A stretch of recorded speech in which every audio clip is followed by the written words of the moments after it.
Bienvenue au Mâche Patate, le podcast éclaté des urbainculteurs où on célèbre l'agriculture urbaine dans toute sa diversité. Des techniques de culture aux projets innovants, en passant par les enjeux et défis du milieu urbain, on réfléchit avec vous, on en jase avec nos invités et on se fait aller Mâche Patate!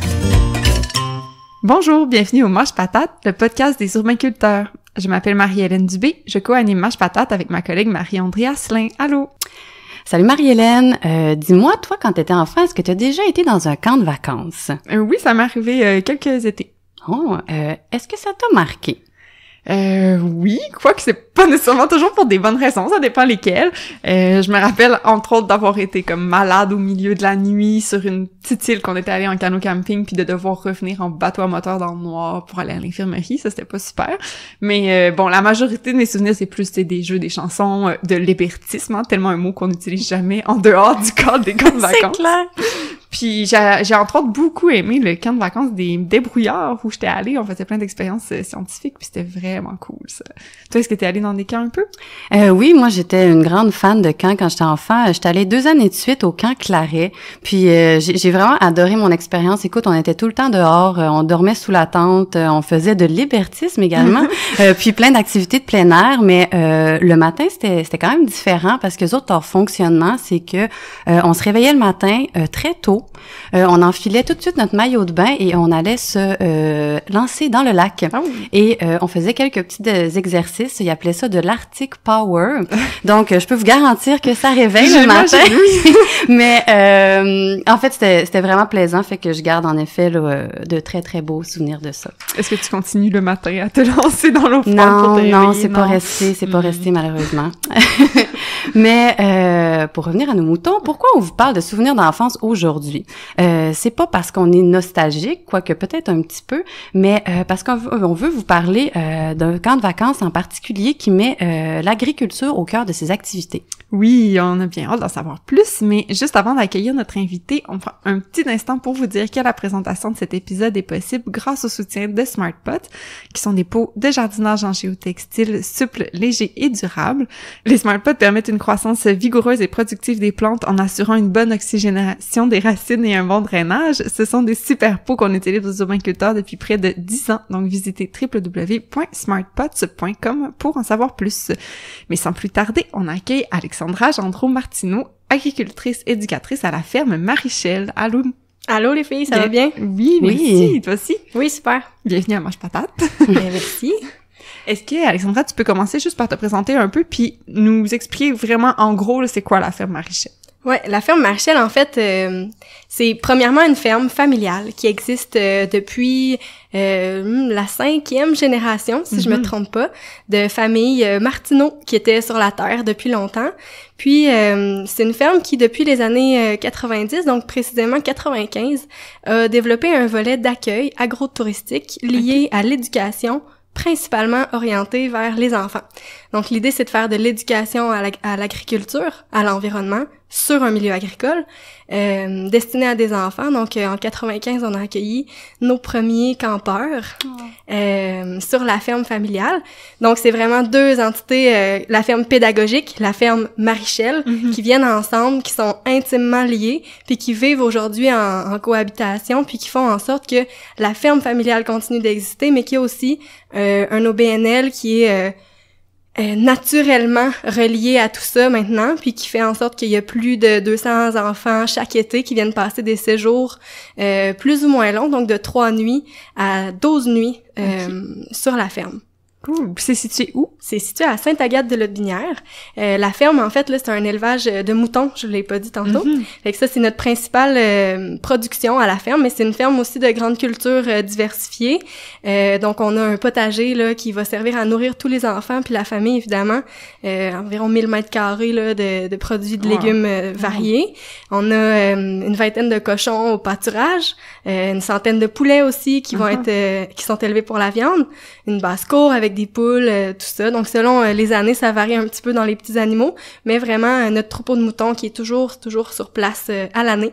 Depuis 98, les moutons sont là, puis avant, c'était des vaches laitières. Fait que c'est ça. On a différents programmes là, pour les camps de vacances, puis les jeunes sont là à partir de 5 ans, on peut les accueillir pour un séjour à la ferme. Oh, wow. Puis jusqu'à 16 ans. Fait qu'il y a même des ados qui sont vraiment des passionnés, qui ont un intérêt spécial pour l'agriculture, parce que c'est vrai qu'à 16 ans, aller dans un camp de vacances, faut vraiment qu'il y ait quelque chose qui t'accroche beaucoup. Ouais.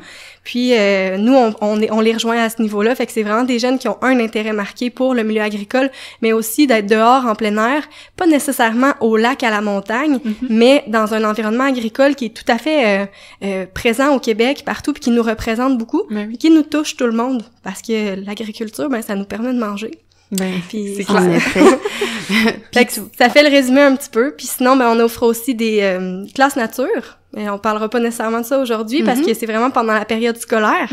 Donc toute la période là, de septembre jusqu'à juin, on accueille des groupes scolaires, des classes, services de garde, familles aussi qui ont envie de venir vivre une expérience. Souvent c'est beaucoup moins long, des séjours d'une journée par exemple à la ferme. Puis toi, au sein de la ferme Marichel, c'est quoi ton titre ou ton rôle, en fait? Ouais, ben agricultrice, éducatrice, ça représente un petit peu mon rôle. Depuis, moi, j'ai grandi là. Premièrement, là, faut le dire, c'est mes parents qui ont cofondé la ferme pédagogique, qui ont pris la relève de la ferme de mon grand-père. Moi, j'ai grandi sur le site, là, pour vrai, tu sais, quand je dis j'ai grandi dans un camp de vacances, ben c'est vraiment ça. Sur une ferme, dans un camp de vacances. C'était dans ma cour. Des enfants. C'est clair. C'était dans ma cour, puis je suis tombée dedans quand j'étais petite. Tu sais, c'est vraiment ça. Fait que j'ai fait de l'animation, j'ai fait de la cuisine au camp. J'ai fait aussi ramasser de la roche, faire les foins, évidemment. Puis aujourd'hui, dans le fond, je suis copropriétaire de la ferme avec ma mère, mes frères, mon conjoint. Donc c'est une ferme qui est une entreprise collective aujourd'hui parce qu'on a envie que ça fonctionne encore longtemps. Puis on a envie d'être tous impliqués à notre manière dans cette entreprise-là, qui est l'entreprise agricole. Puis au niveau de tout le service d'accueil, donc le volet pédagogique, ben je suis en charge de la formation de l'équipe d'animateurs. Donc on a une équipe de 6 personnes à l'animation, puis aussi là un peu chapeauter le fonctionnement quotidien là de la ferme pédagogique. Donc je suis toujours sur place. Fait que c'est ça l'avantage d'être fermière, c'est qu'il y a toujours quelqu'un qui est là. Fait que moi j'ai un peu les réponses à toutes les questions à la ferme. Puis ben c'est ça, c'est un rôle multi-chapeau. Ouais, tu dois être sollicité beaucoup, j'imagine. Ouais. Mais ben ça, en fait, ça me rassure ta réponse parce que une de mes questions, c'est que on parle souvent que tu sais le monde agricole, je veux dire, c'est quand même relativement difficile. Le monde y travaille 7 jours par semaine, gérer une ferme, c'est complexe, ça demande beaucoup de temps. Là, je me dirais en plus de ça, ils ont un camp de vacances. Fait que tu sais, j'avais un peu un questionnement sur comment vous faites pour concilier les deux, mais là je comprends que vous êtes plusieurs. Ouais, ben on n'est pas tous à temps plein à la ferme. En tout cas, en ce moment, il y a seulement moi qui est à temps plein à la ferme, puis ma mère qui progressivement se retire.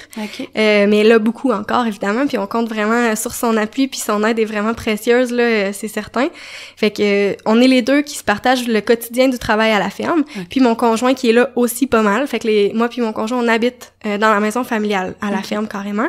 Puis mes 2 frères, ben eux sont copropriétaires, mais impliqués à leur manière, donc avec les occupations qu'ils ont au quotidien, ils sont pas quotidiennement à la ferme. Mais c'est sûr que quand on a besoin d'une paire de bras de plus, ben c'est à eux qu'on demande en premier. Pratique. Ouais, c'est ça. Ah, super, ça me rassure.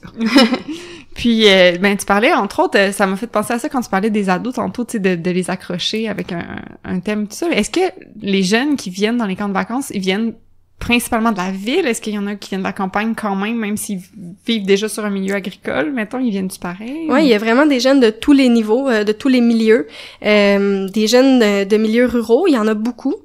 Même s'ils sont pas, ils viennent pas nécessairement d'une ferme, mais ils viennent d'un milieu de campagne. Ça peut quand même les attirer. C'est pas parce que t'as déjà vu des vaches dans un champ au pâturage. Bon, en fait, il y en a de moins en moins, des vaches au pâturage. Que tu sais c'est quoi l'agriculture puis comment ça fonctionne. Puis si toi tu viens d'une ferme, puis la ferme que tes parents ont, c'est une ferme maraîchère, ben ça peut être vraiment le fun aussi de vivre une expérience dans une ferme d'élevage. Ben oui. Fait que chaque ferme a sa réalité, puis chaque ferme a son quotidien. Fait que de venir d'une ferme, puis d'aller dans un camp de vacances sur une ferme, c'est quelque chose qui peut être vraiment pertinent pour l'enfant. C'est pas du déjà vu. parce que chaque ferme est différente. Puis en plus, ben c'est un camp de vacances. La ferme chez lui, là, c'est une ferme, puis c'est le travail de ses parents, mettons. Alors que nous, la ferme, ben ça reste que c'est un camp de vacances. Les jeunes qui passent du temps chez nous, ben ils vont avoir des personnages qui vont les animer. Ils ont des chansons, des feux de camp, des guimauves, des amis de leur âge. Fait que oui, c'est sur une ferme. Ça peut être même rassurant pour l'enfant qui vit une première expérience de camp de vacances, d'aller dans un milieu qui est pas nécessairement si éloigné de son milieu à lui. Mais c'est vrai, les filles, qu'il y a pas mal de jeunes qui viennent de la ville, mais en fait, c'est normal, le bassin de population est en ville. Fait qu'il y a beaucoup de jeunes qui ont grandi sur l'asphalte, mais aussi dans des parcs, qui ont peut-être des jardins communautaires ou un potager à la maison, dans des pots, des trucs comme ça sur leur balcon, mais c'est quand même intéressant de vivre une expérience différente, puis ils ont un intérêt. Que ce soit pour les animaux, souvent c'est ça qui les accroche, hein, tu sais. Hey, moi j'adore les animaux, je veux m'occuper des animaux toute la semaine avec vous. Fait que là ils vont avoir des responsabilités, prendre soin par exemple de la basse-cour. Fait que là ben il y a un groupe qui a sa responsabilité pour la semaine, ils vont la partager avec d'autres mondes évidemment, mais c'est de s'assurer que les poules, les poulets, les poussins, ils ont de l'eau, de la nourriture, puis ils sont bien traités, bien soignés. Puis là ben avec tout ça, ils vont aussi s'intégrer avec le reste du quotidien, partager d'autres connaissances, puis ça va peut-être, au départ, ils aiment les animaux, puis finalement, ils vont peut-être trouver ça vraiment intéressant d'aller au jardin puis récolter des légumes frais, bons comme ils ont jamais goûté, parce que pour vrai, la framboise que t'as cueillie dans ton jardin, qui est chauffée par le soleil, elle a rien à voir avec la framboise que t'achètes à l'épicerie qui a été réfrigérée, etc. Fait que ça, c'est sûr que ça l'ouvre des horizons. Puis c'est un peu ça notre mission, tu sais. Quand on dit on veut faire le lien entre la terre et l'assiette. Le contexte agricole est tout à fait pertinent. Fait qu'on est sur une ferme, puis les jeunes ils le voient là. Moi, la majorité du temps, je suis pas tout le temps propre. J'ai des bottes de caoutchouc.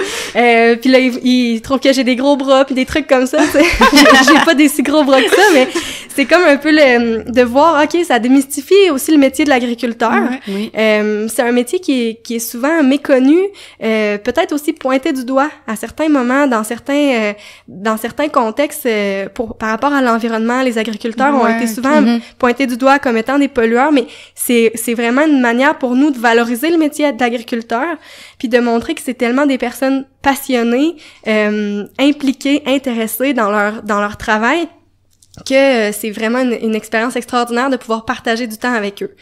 Fait que ça, c'est sûr que les enfants, il y a quelque chose qui les accroche là-dedans. Moi, je trouve ça intéressant parce que, tu sais, souvent, c'est quelque chose qu'on entend, nous, souvent que les jeunes sont de la ville, sont pas connectés à la terre, ou ils vont à l'épicerie puis ils savent pas d'où vient la tomate ou quoi que ce soit. Fait que j'ai comme l'impression que ce que vous faites, c'est vraiment de les ramener à ça. Puis je trouve ça vraiment super. Puis je me demandais, est-ce que vous voyez justement une incidence sur les jeunes après leur passage au camp? Est-ce que ça transforme leur façon de voir l'alimentation, de comment ils vont consommer? Est-ce que tu as comme des témoignages d'un impact quelconque que ça a eu sur les classiques témoignages de clients satisfaits là? Pas nécessairement. Non, mais c'est certain que ça a un impact. Tu sais, quand je dis on fait de l'agriculture, on fait de l'agriculture avec les enfants aussi. Puis là, je vous explique ma métaphore, c'est on sème des graines dans notre jardin, on espère pouvoir semer des graines dans la tête des enfants aussi. Fait que quand je dis, parfois c'est l'animal qui va le rejoindre, puis il va donner un nom à un agneau, ça va être ça, le plus beau souvenir de son expérience au camp, d'avoir fait boire un agneau que sa maman avait pas assez de lait avec un biberon, puis d'avoir donné un nom à cet agneau-là. C'est quelque chose qui va être marquant pour l'enfant, qui va rester dans sa tête, qui va mijoter, faire son bout de chemin, mais aussi aller récolter des betteraves puis transformer tout de suite cette betterave-là en salade pour l'heure du midi avec tous les campeurs. Ça aussi, c'est des expériences qui peuvent être marquantes ou significatives. Chaque enfant va trouver l'étincelle qui lui correspond. Tu sais, on dit, on aime ça que les enfants aient des étincelles dans les yeux. Des fois, là, l'étincelle, elle vient de quelque chose de tout à fait banal, puis j'aurais pas nécessairement pensé que ça allait être ça qui allait accrocher le plus l'enfant, mais on fait en sorte que le quotidien d'une ferme devienne extraordinaire. Puis il l'est extraordinaire. C'est juste que nous, on n'a pas nécessairement l'habitude de s'émerveiller chaque jour de ça, mais on fait cet effort-là, puis pour vrai, ça rend notre quotidien extraordinaire parce que on voit ce quotidien-là au travers des yeux des enfants. Puis l'expérience marquante va avoir des répercussions à long terme, c'est certain. Est-ce que ça a du jour au lendemain, quand l'enfant retourne chez lui le vendredi avec ses parents, ils vont aller à l'épicerie, ils vont aller, peu importe, est-ce que ça va faire une différence immédiate? Je le sais pas. C'est pas nécessairement ça le but non plus. L'intention, c'est que les jeunes repartent de la ferme Marchel avec des nouvelles questions, des consciences éveillées sur certains sujets nouveaux, peut-être aussi une idée préconçue qui a été démystifiée, puis une vraie information qui en ressort.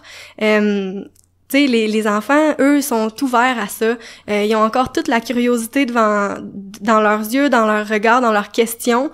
Puis on a une approche qui est très familiale, qui est très décontractée. Fait que les enfants se sentent toujours bienvenus dans leur questionnement. Puis il y a jamais une question mal reçue ou peu importe. Puis ça nous fait justement prendre conscience de certains hey, ça, sérieux, moi je le prends pour acquis, je le comprends. Ouais. Mais l'enfant, lui, il le découvre pour la première fois. Fait qu'on va aller pousser plus loin. Puis l'enfant qui a, lui, déjà des connaissances, parce que ça fait 3 années, mettons, qu'il vient à la ferme, ben on peut aller pousser plus loin parce qu'on a cette capacité-là, tu sais.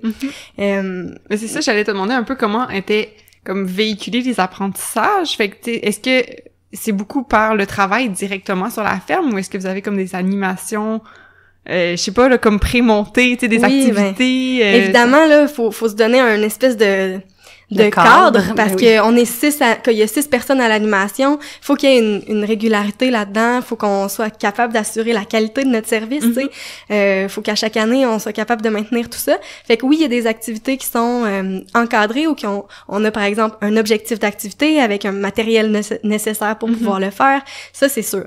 Fait que quand vous parliez tout à l'heure d'hébertisme ou de tir à l'arc, ben nous c'est pas ça nos activités quotidiennes, mais on a des activités comme ça qui se placent dans notre horaire, mais après ça, chaque élément qui se présente dans la semaine devient un outil d'animation. Puis nos animateurs sont formés pour ça. Donc, quand ils voient, par exemple, qu'aujourd'hui on fait la tonte des moutons, ça arrive pas souvent dans l'année, mais ça excité de Marie-André, ça arrive pas souvent qu'on fait la tonte. Là, tu sais, je peux pas dire que tous les enfants vont assister à la tonte, mais s'il y a la tonte aujourd'hui puis notre tondeur vient à la ferme, c'est sûr que tout le monde va aller voir qu'est-ce qui se fait, comment ça marche, qu'est-ce qui se passe. Est-ce que le mouton il est confortable quand il se fait tondre? Est-ce que ça a l'air de le déranger? Pas pantoute, honnêtement là. Tu sais, c'est sûr que le coup de se faire attraper, c'est là que ça le dérange le plus, mais après ça, une fois qu'il est en train de se faire tondre, il est comme mollo puis tout relax, là. Mais c'est sûr que le tondeur, c'est un professionnel. Je veux dire, c'est ça son métier. Donc, les enfants vont assister à ça. Après ça, ils vont se dire, ah, tu sais, là, ils vont faire des liens avec les choses qu'ils connaissent. Donc, comment se véhiculent les apprentissages pour répondre à ta question? Mais c'est en faisant des liens avec les choses concrètes. On part de la boîte à lunch. On part du déjeuner que vous avez pris hier matin avant de venir au camp. Qu'est-ce que vous avez mangé dans votre déjeuner? Y avait-tu des œufs? Y avait-tu des céréales? C'est quoi ça? D'où ça vient? Ben, il y a un fermier quelque part qui a travaillé pour ça. Nous, on donne des exemples avec les choses qu'on produit à la ferme, mais on ouvre aussi les horizons sur d'autres fermes, d'autres types de cultures, d'autres types d'élevage, puis sur le monde aussi, parce que des fermiers, il y en a partout dans le monde. Puis au Québec, il y a 29 000 fermes, selon les statistiques en ce moment, mais il y en a déjà eu pas mal plus que ça. En effet. Puis ailleurs dans le monde, il y a 50% de la population dans certains pays qui vivent de l'agriculture. Puis à ce moment-là, c'est une agriculture de subsistance beaucoup plus familiale. C'est vraiment un autre monde que l'agriculture qui se passe ici, mais on s'ouvre à ça aussi parce que pour nous, c'est important que le regard soit porté sur plusieurs éléments, puis on montre plusieurs facettes. Quand je vous disais tantôt, il y a plusieurs... Chaque ferme a sa réalité, mais c'est vraiment ça. Il y a pas une ferme qui est bonne puis une ferme qui est pas bonne pour nous. Il y a juste plein de fermes, puis plein de monde qui travaillent pour réussir à nourrir le monde. Aujourd'hui, s'il y a des fermes laitières d'une si grande dimension, ben c'est la réponse à un besoin ou c'est la réponse à une situation. Si je vous dis qu'il y a 100 ans, il y en avait 140 000 fermes environ, puis que 100 ans plus tard, il y en a à peine 30 000, ben c'est normal que les fermes aient grossi. Ben oui. Parce qu'on est plus de monde. Fait que quand on regarde ça d'un certain œil, on devient aussi un peu plus critique par rapport à ce qu'on entend dans les médias, par rapport à...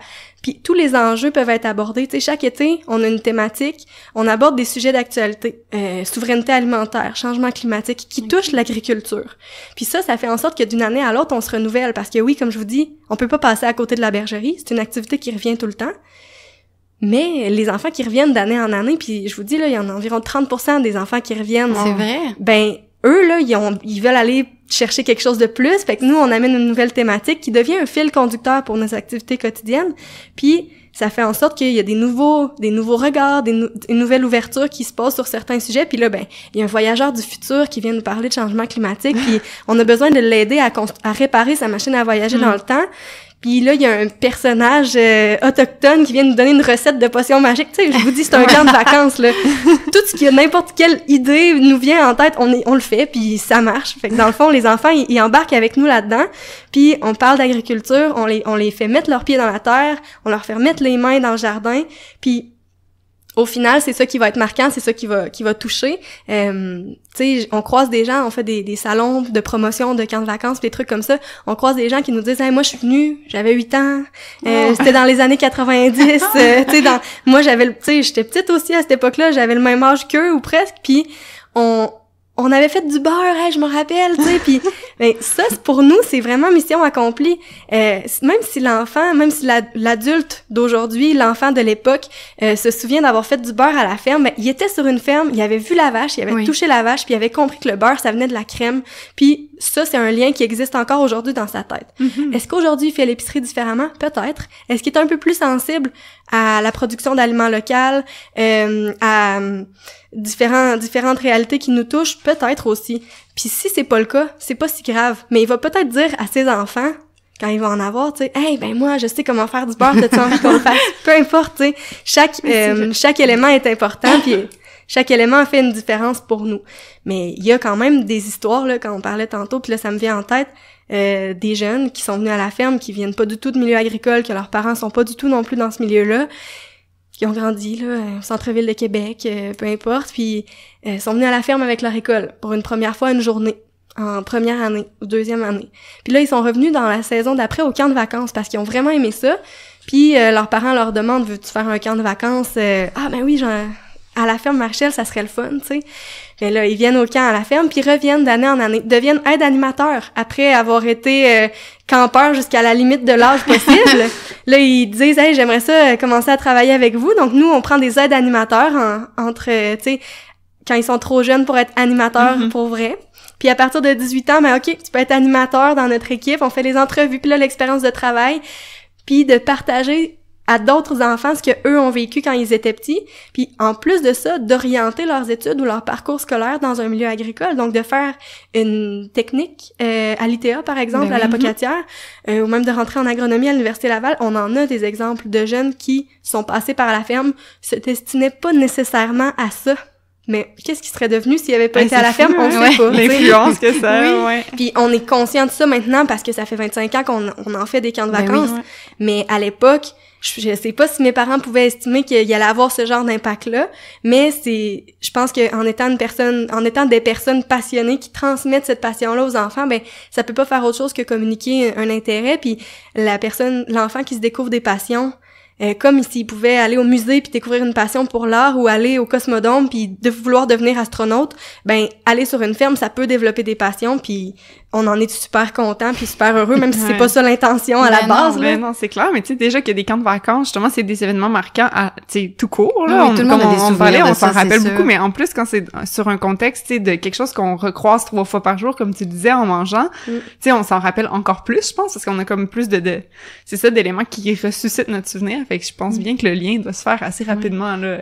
Puis moi, j'aime beaucoup, dans le fond, parce que c'est bien que vous fassiez un pont avec des thématiques actuelles, dans le fond, qui sont vraiment où les enfants peuvent se connecter à ça, là. Faut juste parler de l'agriculture d'il y a 150 ans, quelque chose comme ça. Mais aussi, on a une cabane en bois rond, puis un tipi indien. Puis on parle d'agriculture, de comment nos ancêtres vivaient sur la terre avant nous.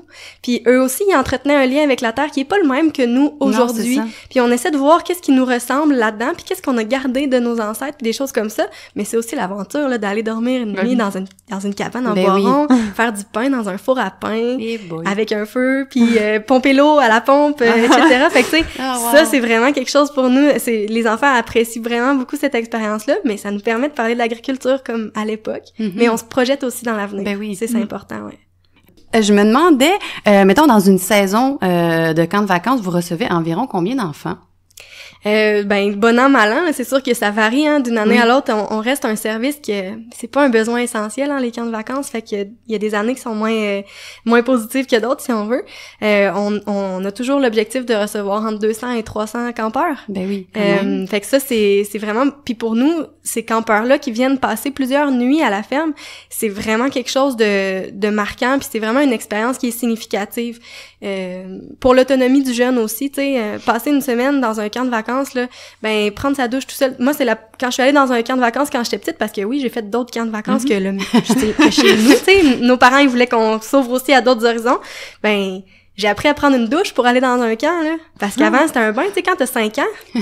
J'avoue. Tu prends un bain à 4, tu sais. J'avais pas pensé. Je me rappelle pas de ça, mais probablement que... C'est le genre de choses qui est quand même intéressante pour l'autonomie puis le développement de l'enfant. Ouais. Passer une semaine sans les parents. Ben oui. Puis là, le vendredi, là, quand les parents viennent chercher leurs jeunes, qu'est-ce que vous leur faites aux enfants? Ben, on leur fait rien. C'est eux qui grandissent à vitesse grand V dans un camp de vacances, tu sais. Ouais. Fait que ça, c'est vraiment super intéressant. Fait que quand ces 200 jeunes-là ou ces 250 jeunes-là vont vraiment vivre quelque chose de super. Puis après ça, on a à peu près 2000 personnes qui passent sur le site de la ferme dans des séjours d'une journée. Okay. Puis on a une journée porte ouverte aussi au printemps, chaque année. Mais dans le fond, ça fait quand même beaucoup de monde qui mettent les pieds sur une vraie ferme. Hein. On n'est pas une fermette avec 3 poules, 3 cochons puis 3 moutons. On vit de l'agriculture. Puis moi, c'est mon gagne-pain, vivre de l'agriculture. Puis je le dis aux enfants aussi net que ça.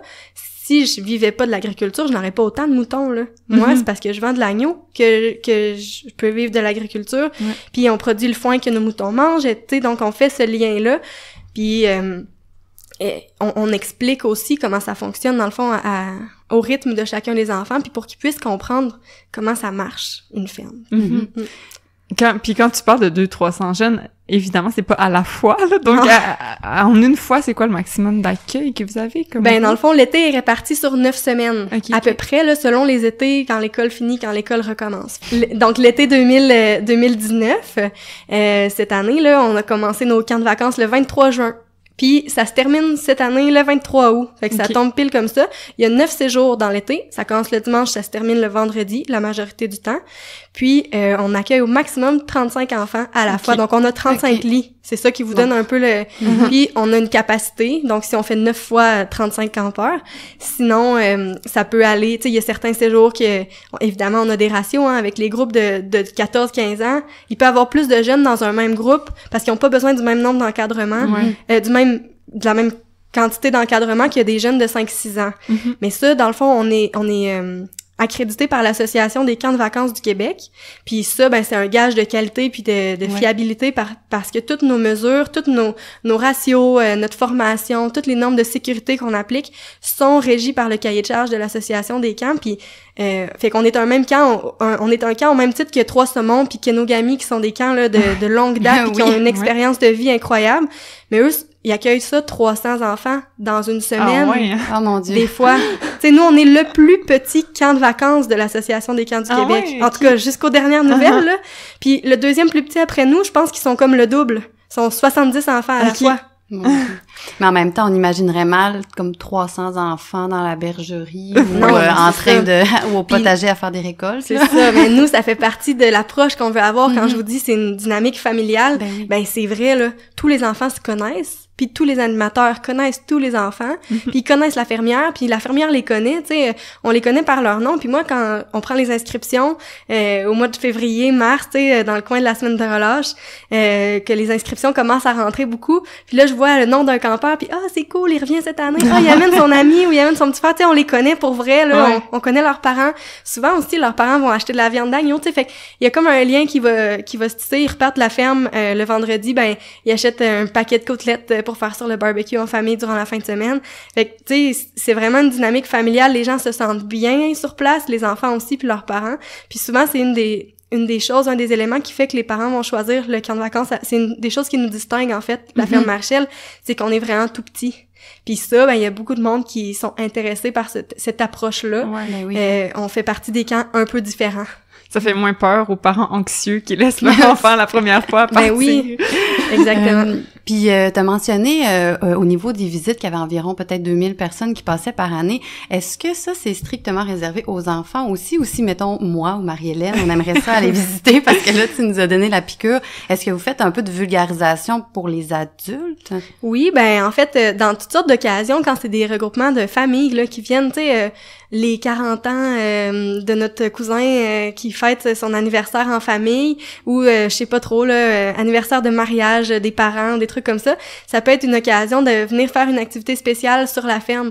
Fait que là, dans ce temps-là, nous on peut offrir quelques heures d'animation, vulgariser notre élevage. Mettons, on fait des trucs de base là, pas trop longtemps parce qu'on sait que les gens ils veulent se rencontrer, célébrer des choses comme ça. Fait que c'est possible de louer les lieux. Ah, OK. Puis d'avoir quelques heures d'animation. Donc, il y a des forfaits qui sont possibles à ce niveau-là. Sinon, dans les visites familiales, là, il y a quelques samedis qui sont déterminés dans la saison. C'est toujours le fun aussi qu'il y a des enfants, mais il y a aussi des grands-enfants, comme on le dit. Tu sais, tout le monde est comme intéressé par ce milieu-là. Ben, tout le monde est touché. Ben Peut-être oui. pas intéressé, mais touché par le fait de comprendre la provenance de nos aliments. Puis... ça peut être une belle occasion d'amener des neveux, des amis. Fait que, tu sais, vous êtes pas obligé d'avoir des enfants avec vous, mais c'est sûr que ça peut être vraiment quelque chose d'intéressant. Puis nous, on a une approche qui s'adresse principalement aux enfants. Mm-hmm. C'est sûr que nos lieux d'hébergement, c'est des dortoirs, c'est pas des chambres privées, c'est pas des... Fait que pour des adultes, c'est un peu moins adapté, mais il y en a des adultes que ça leur fait vraiment plaisir de venir passer le temps des fêtes à la ferme, puis de dormir en famille dans des dortoirs. Ouais, ça puis... fait partie du trip. Ben oui, je pense. Fait que, tu sais, il y a ces possibilités-là qui sont en dehors de la saison d'été. Puis sinon, mais à chaque année, la journée porte ouverte, c'est le dernier dimanche du mois de mai. Puis là, tout le monde est bienvenu. C'est une journée sans réservation aussi, parce que sinon, vous comprendrez, hein, c'est une ferme. Fait que tout se passe avec des réservations. C'est pas comme un zoo où t'arrives à la guérite, tu payes ton entrée. Non, j'imagine. Tu payes ton entrée, puis t'arrives, puis il y a du monde qui sont sur place pour t'orienter. Nous, c'est vraiment, tout se passe avec une réservation, parce que quand il y a pas personne sur le site, ben on en profite pour Ben oui. faire toutes sortes de travaux qui sont un peu moins faciles. Là, tu sais, circuler avec les tracteurs, on le fait le moins possible quand il y a des enfants, puis surtout quand c'est des groupes d'école, par exemple, qui peuvent être plus nombreux, parce que quand c'est des visites à la journée, on se limite pas à 35 à la fois, on peut aller jusqu'à 60, fait que ça arrive qu'il y a 60 enfants. Là, ben, on limite les mouvements de tracteurs, évidemment. Ouais. Là. J'avoue. Ça pourrait mal finir. Ouais. Puis là, ben c'est ça, tu sais, tout ce qui est alimentation locale, alimentation biologique, on en parle depuis plusieurs années, mais c'est encore plus présent que jamais. Fait que c'est comme si ce que vous faites est tout à fait légitime et encore plus. Puis je me demandais, si toi, tu te projettes dans le futur avec la ferme Marichel, qu'est-ce que tu vois? Comment tu vois ça évoluer? Tout simplement. Ben, c'est sûr que... ça me fait rire un peu en même temps, mais ma mère puis mon père seraient là à côté de moi puis ils diraient, ben nous, il y a 25 ans, on disait déjà les mêmes messages qu'aujourd'hui, de manger local, de faire attention à l'environnement, de réduire notre consommation, de tout ça, donc d'être conscient de ce qu'on fait comme choix. Ben, on va continuer à le faire tant que ça va être pertinent. Puis je pense que la mission de la ferme Marichel est encore autant pertinente, sinon plus qu'elle l'était il y a 25 ans. Puis tant mieux s'il y a une tendance qui s'installe puis qui est là pour rester. Mais même si la tendance s'oriente autrement, ben on va continuer à être là. Tu sais, c'est sûr là qu'on en a des questions épineuses là de gens qui nous disent, hey, ben pourquoi vous faites de l'élevage? Tu sais, il faudrait manger moins de viande puis des choses comme ça.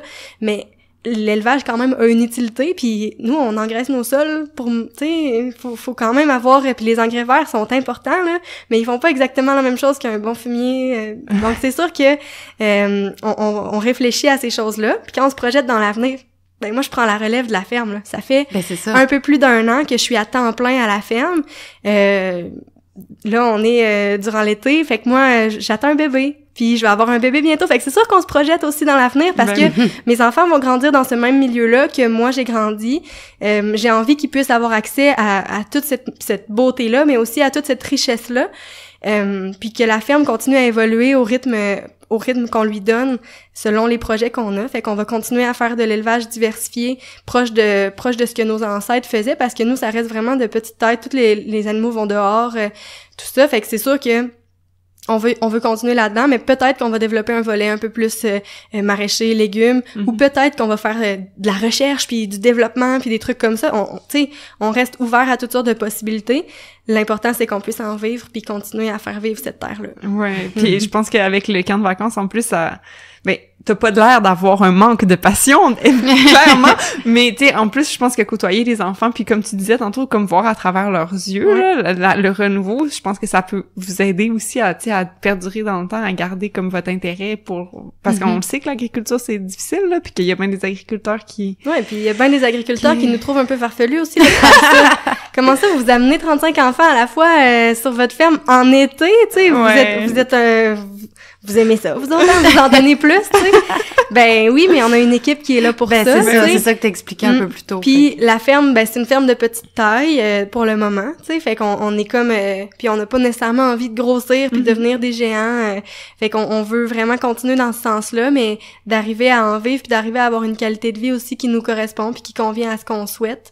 Puis de continuer encore longtemps, là, je pense que c'est vraiment ça. Puis qu'est-ce que ça veut dire continuer? Ben si ça veut dire faire des ajustements dans les types de production qu'on fait. Puis même chose pour le camp de vacances, tu sais, on parlait, est-ce qu'on offre des services pour les adultes? Ben on a essayé pour la première fois cette année d'offrir une formation à d'autres animateurs de terrains de jeu, de milieux municipaux, d'organismes éducatifs, donc de milieux scolaires aussi, qui ont envie de venir vivre une expérience en animation pédagogique agricole. Nous, on fait ça depuis 25 ans. On a développé une expertise.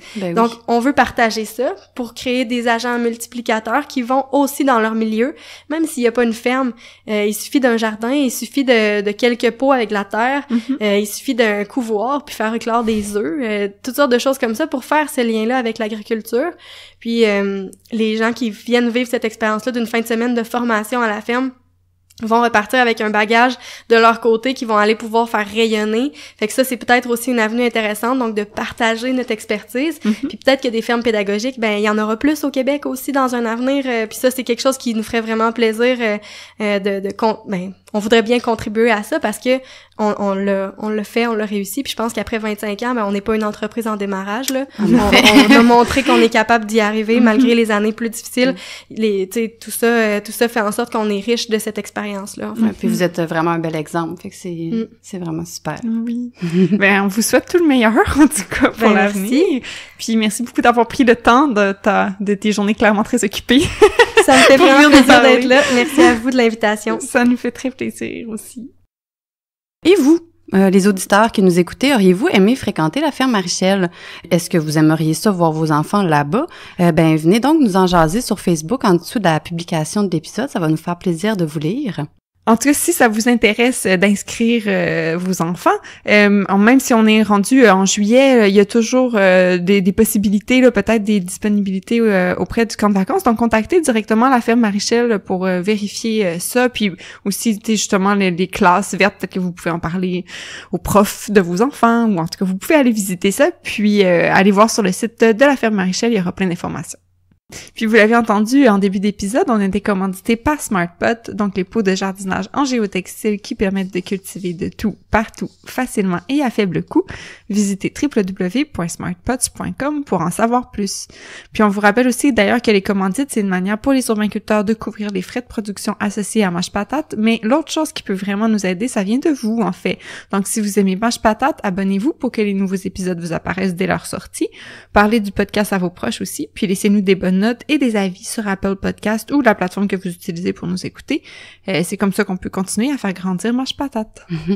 En terminant, merci beaucoup encore une fois d'avoir été là. Vous pouvez suivre les urbainculteurs sur Facebook et Instagram et vous abonner à notre infolette. Aussi, tenez-vous au courant de nos activités via notre site web dans la section à propos calendrier d'activités.